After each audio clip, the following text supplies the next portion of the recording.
Волшебното грнче. Во едно село си живеело едно девојче. Еден ден пошло девојчето в шума по јагоди и сретнало таму една баба. "Здраво да си ми, девојче," рекла бабата. "Ти се молам, дај ми од јагодите."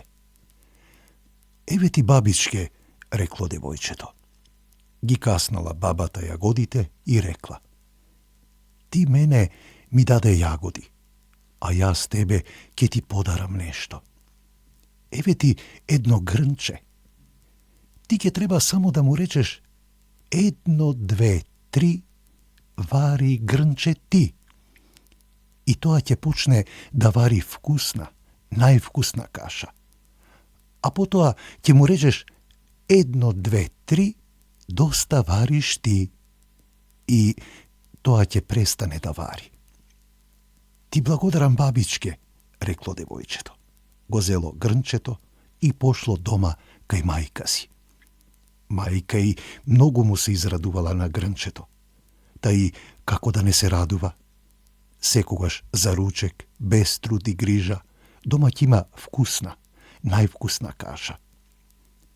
Еднаш девојчето излегло од дома, пошло некаде, а мајката го зела грнчето в рака, го ставила пред себе и му рекла: 1, 2, 3, вари грнче ти. И почнало грнчето да вари. Многу каша сварило.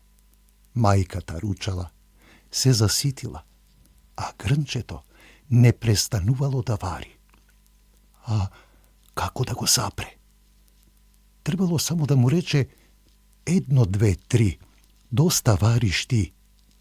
Но мајката ги заборавила овие зборови, а девојчето не било дома. Грнчето варело и варело. Веќе цела соба се исполнила со каша. Кашата излегла низ прозорците во дворот, оттаму по улиците, а грнчето варело ли варело. Се исплашила мајката и стрчала да го бара девојчето. Но не можела да ја премине улицата, жешката каша течела како река.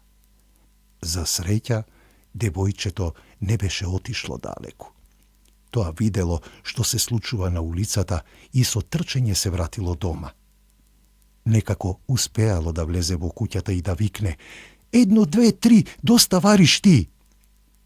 И грнчето престанало да вари каша, а сварило толку многу, што секој кој тие денови од село доаѓал во град, морал да проба од вкусната каша. Никој не се жалел, зашто сите јаделе од вкусната, највкусната каша. Браќа Грим.